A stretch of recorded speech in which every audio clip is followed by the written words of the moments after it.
जय श्री कृष्ण। माझे नाव संतोष नामदेव वाघमोडे, श्रीरामपूर, जिल्हा अहिल्यानगर। भगवद्गीता अध्याय 15। ओम श्री परमात्मने नमः। श्रीमद्भगवद्गीता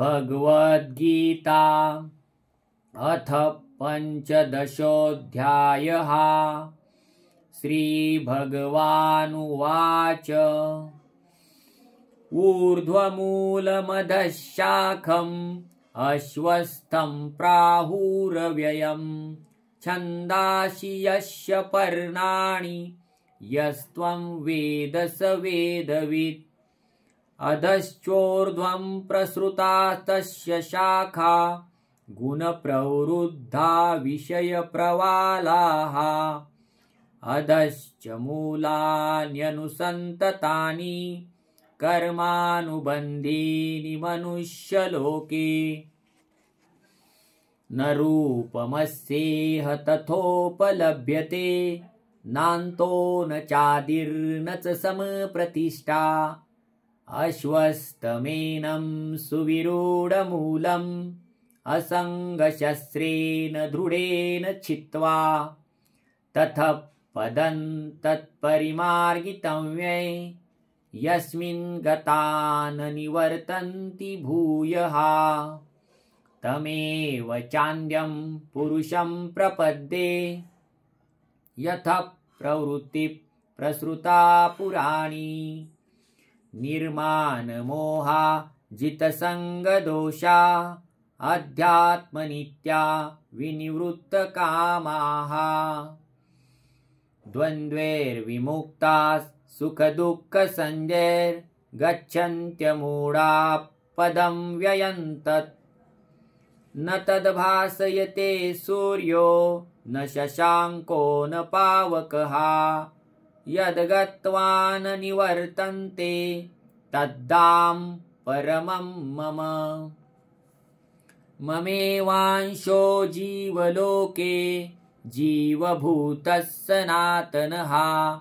मनःषष्ठानि इन्द्रियाणि प्रकृतिस्थानि कर्षति।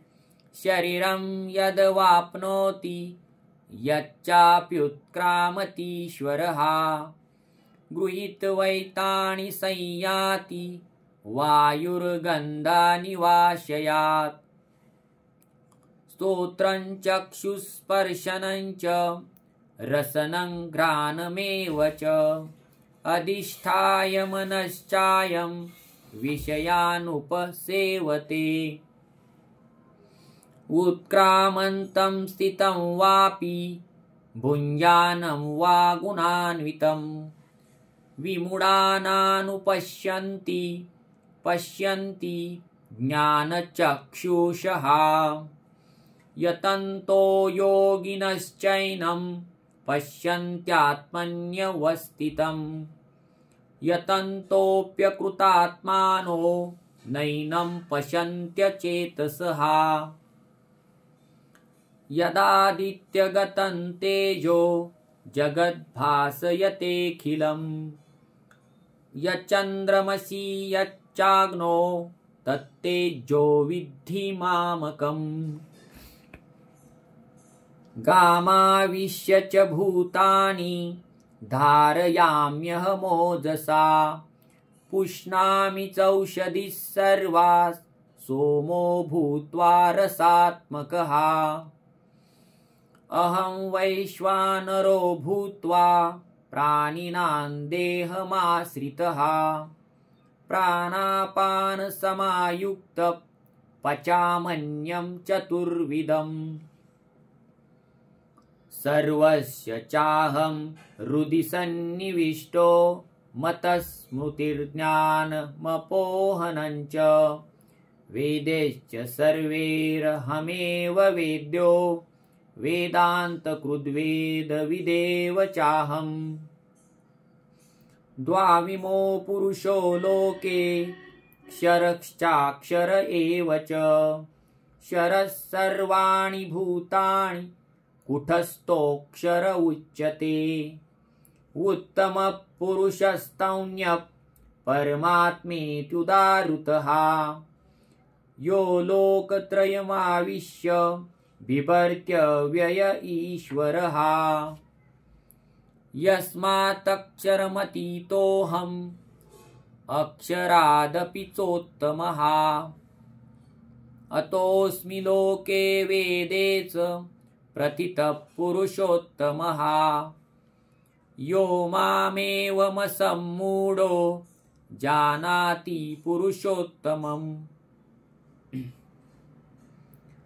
स सर्वविद भजति मां सर्वभावेन भारत इति गुह्यतमं शास्त्रम् इदमुक्तं मया नघ एतद्बुद्ध्वा बुद्धिमान् स्यात् कृतकृत्यश्च भारत। ओम तत्सदिति श्रीमद्भगवद्गीतासु उपनिषत्सु ब्रह्मविद्यायां योगशास्त्रे श्रीकृष्णार्जुन संवादे पुरुषोत्तमयोगो नाम पंचदशोऽध्यायः। ओम श्रीकृष्णार्पणमस्तु। हरये नमः, हरये नमः, हरये नमः।